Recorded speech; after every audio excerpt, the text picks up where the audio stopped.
Just based on the title, I know what you're probably thinking. I'm full of it, right? Can't say I blame you. With all the fabricated stories and the stupid Bigfoot hunting shows on TV, I can see why you'd think that.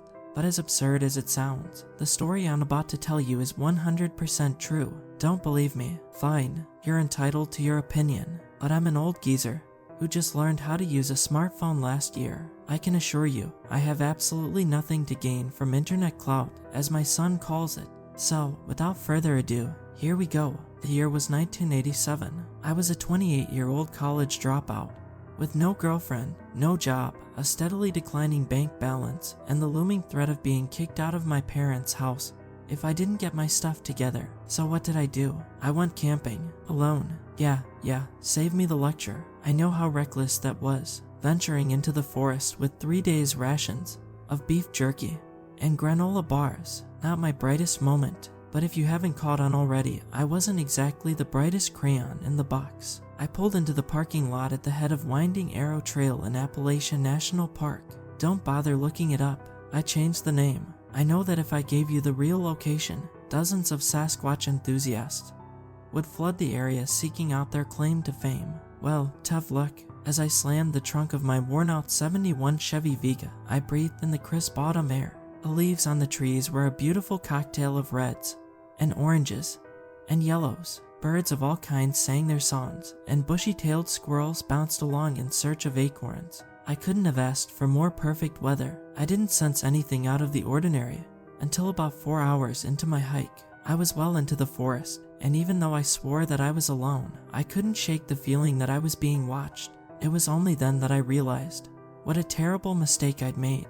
I hadn't told anyone where I was going, I hadn't brought any weapons, and I had no way to call for help. If someone attacked me out there, I might never be found. It was cool out, but I was sweating bullets, and to make matters worse, suddenly everything fell silent. No bugs buzzing, no birds chirping, no leaves rustling, just total, all-encompassing silence. My heart pounded against my ribcage like a jackhammer. Thoughts of my family flashed through my head.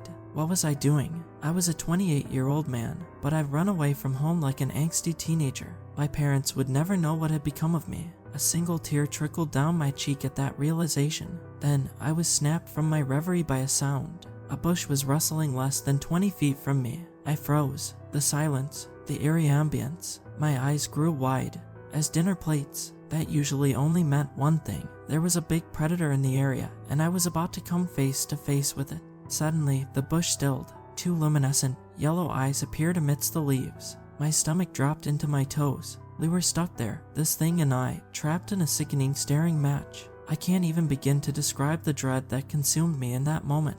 I thought that my life would end right then and there, but then he emerged. A mountain of auburn fur towered over me. The eyes climbed to over 7 feet off the ground, glowering menacingly down at me. They were framed in an ape-like face, sitting above a wide nose with large, flared nostrils. His teeth were bared, huge yellow canines gleaming like kitchen knives. I was frozen. The beast took an aggressive step toward me. I was rooted to the spot. There was nothing I could do. I couldn't run. I couldn't hide. I couldn't fight. I was completely out of options. Please don't kill me, I sputtered pathetically as the thing took another step forward. It was a mere 10 feet away now. Nothing could have prepared me for what happened next. Okay, fine. I'll spare you this time. But only because you said please. The Sasquatch boomed. His mouth twisted up into a grin. My face drained of color. He spoke. But you should see the look on your face. It's priceless. He wheezed through boisterous laughter. Okay, I've gotta be high or something.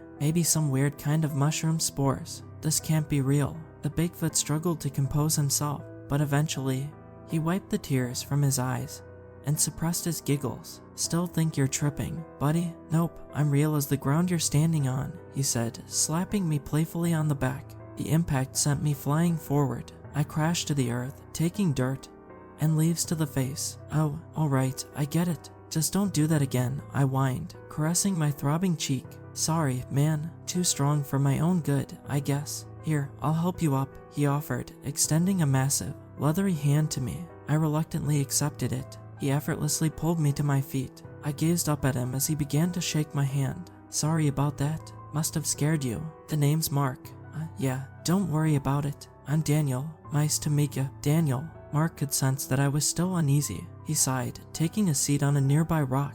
I can see that I've got some explaining to do. Sit, the cryptid demanded, patting the spot beside him. I hurriedly obliged, scooting next to him like a child at reading time. If you haven't already put 2 and 2 together, I'm Bigfoot, he admitted, searching my face for a reaction. Oh yeah, I can see that. Is that all? Hey, you can never be too sure. There's gotta be someone out there who's never heard of me. Anyway, I bet you're wondering why I came up to you. Well, I wasn't before, but I am now. Why me? Don't people hike here all the time? Yeah, but most people come in groups, and the ones who don't are usually bad eggs. They've got a certain stink to them, you know.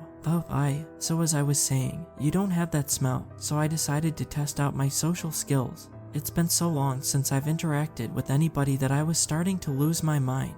Yeah, well, thanks for that, I guess. How long has it been since you've talked to anyone? I wasn't sure if I wanted to know the answer. Mark placed a hand on his chin, deep in thought. I don't have a watch or anything, but if I had to take a stab at it, I'd say probably about 6 months. That's around when my girlfriend dumped me. Wait, there's more of you. Yeah, isn't that obvious? I mean, did you think I just poofed into existence? Had to have been born somehow. That's logical, I said, mentally facepalming myself.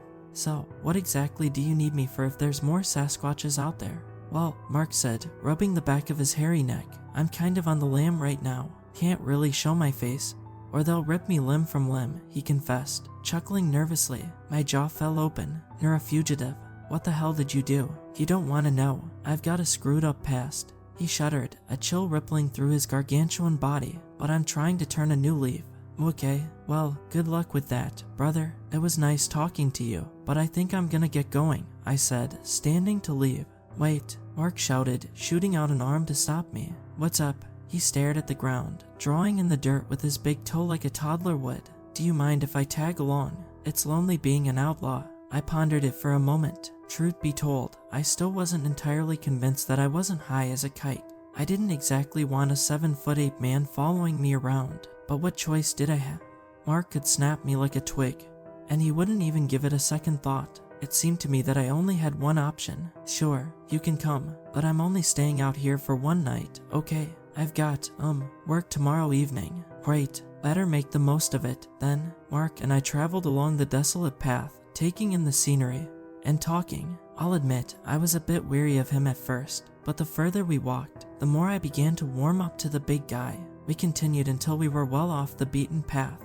Mark said he knew of an amazing spot to watch the sunset. I was thrilled. Good company, and an awesome view. What more could a guy ask for? Well, it was even better than I'd hoped. Mark brought us to a rock ledge that overlooked the forest below. The sky was a beautiful amalgamation of pink and orange and purple. The sun bathed the landscape in golden, fleeting light as it slowly dipped below the horizon. It was perfect. Thanks for showing this to me, buddy. Who knows, maybe I'll actually manage to get a girlfriend someday and bring her out here. I chuckled, praying that if I said it enough, it might become a reality. You and me both. Double date. Mark grinned, wiggling his eyebrows. If the law doesn't catch up to you before then, it's a deal, I quipped, smirking back at him. Mark's expression fell. It was like someone had just told him his pet mountain lion had died. I must have struck a nerve. Look, Mark, I'm sorry. I shouldn't have said that. It was stupid of me, I stammered, staring shamefully at the treetops below my dangling feet. It's fine. Let's go set up camp.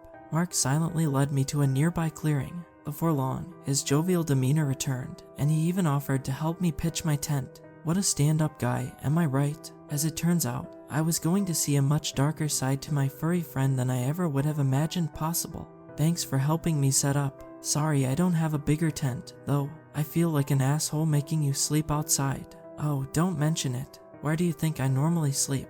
Can't argue with that. Good night, Mark. See you in the morning, I said, beginning to zip up the flap on my tent. Night, Daniel. Sleep well. I didn't make it until morning. I was abruptly ripped from my slumber by a bright flash, followed by another, and another. What could that light have been coming from? Cute lightning, maybe? No, it was too bright. Then it dawned on me. They were camera flashes. As quietly as I could, I started to unzip my tent. What I saw still gives me chills to this day. As my eyes adjusted to the darkness, I tried to pinpoint the source of the light. It took me a moment, but I finally spotted it. A man was illuminated by the moonlight. He was covered from head to toe in mud, sticks, and leaves. If it wasn't for the glint of his camera, I probably wouldn't have even noticed that he was there. My groggy brain wondered why he stopped snapping pictures so suddenly. Then I heard it. I peeked my head out of the tent, glancing to my left. There was Mark, teeth bared, upper lip curled up into a menacing snarl. Every muscle in his body was tense, and his eyes glowed red with hatred. I could feel the abject rage oozing from his pores. I wanted to jump in front of him, to call out to him, to try anything, and everything to spare the man's life like Mark had mine. But I knew that my attempts would be futile, so I stayed silent. Our camouflaged visitor never stood a chance. Mark was on him in an instant. I couldn't see the poor guy's face, but his fear was palpable. I felt sorry for him. I really did. He just wanted a few pictures for the tabloids. He didn't deserve that. Mark showed no mercy. He seized the man by the throat like he weighed less than a feather. He ragdolled the guy, repeatedly slamming him into the ground with brute strength, until he was nothing but a bloodied mess of tattered flesh. But he didn't stop there. I closed my eyes when I heard the wet ripping sounds. I tried to keep them squeezed tightly shut out of some semblance of respect to Mark's victim, but I just couldn't bring myself to look away. He started with the arms. The man released the most agonized, soul-shattering shrieks that I've ever heard. He wailed and pleaded as Mark tore his right arm from his body with a single heave. Then came his left. After Mark separated a leg from the man's torso, his screams died and he went limp. Still, the behemoth continued. Mark seamlessly ripped the final limb from the man's body, and, as if he thought there might be the slightest possibility that the empty husk of a human being was still clinging to life, Mark twisted his neck so ferociously that the man's head was permanently stuck facing backward. But the worst part of it all, the entire time, Mark was smiling amidst the flurry of spewing blood and severed limbs and cracking bones. The monstrosity that I had come to adore was grinning from ear to ear. It was all I could focus on, not the gallons and gallons of blood coating the ground or the decimated corpse lying before me. No, I couldn't stop staring at those massive, yellow teeth glimmering in the moonlight. I was petrified. Mark finally turned to me, regret immediately washing over his features when he noticed the fear in my eyes. "Daniel, I'm sorry. You shouldn't have had to see that. All of this could have been avoided if I'd just stayed away." "This," he said, motioning toward the assortment of various body parts leaking crimson into the dirt, "is why I'm an outlaw. This isn't my first time, and it probably won't be my last." I was at a loss for words. I racked my brain for anything to ease the situation, but the shock was overwhelming. All I could do was stare up at the beast and mumble incoherently, "I've caused enough trouble for you. Thank you for letting me tag along, Daniel. For what it's worth, you're a great guy. I'm sorry for everything." Mark wiped a tear from his cheek.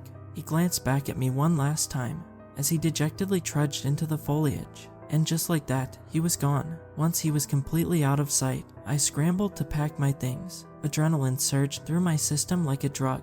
No matter his intentions, Mark had turned that spot into a crime scene, and I refused to be pinned for the murder. I meticulously packed up my tent, scouring the area for any wrappers or fabric, anything that could be traced back to me. Once I was certain that I was in the clear, I booked it back to my car. It took hours, but I finally made it as the sun was cresting the horizon. This time, I didn't stick around to watch. I collapsed into the driver's seat and floored it back to my parents' house. I've never told anyone about that night, for obvious reasons. I was never named as a suspect, and I've made sure to stay far away from that trail ever since. This is a cautionary tale to all the Sasquatch hunters out there. Bigfoot is very real, and he's out there. But please, do not go searching for him. Some mysteries are better left unsolved.